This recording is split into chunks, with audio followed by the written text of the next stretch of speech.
Urma să plec la munte împreună cu iubita mea pe care o cunoscusem în urmă cu o lună. Frumoasă foc, inteligentă, dar foarte, foarte vorbăreață.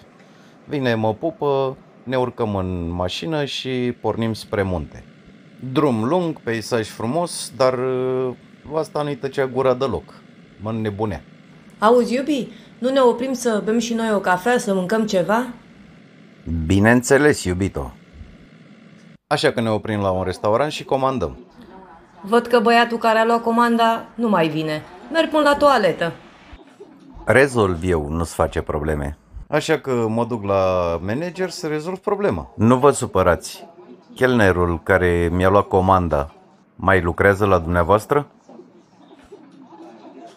Am luat cafeaua și mâncarea la pachet și am pornit spre munte. Pe drum aceeași poveste, gagica vorbea într-una. În sfârșit ajungem la munte. Iubitule, peisajul ăsta mă lasă mută. Perfect. Aici instalăm cortul. Am instalat cortul și a urmat o partidă de sex memorabilă. După am ieșit să privim cerul înstelat. Vai, ce romantic ești. M-ai ținut în brațe după sex o jumătate de oră. Sunt obișnuit de la fosta. Așa se desumfla cel mai repede.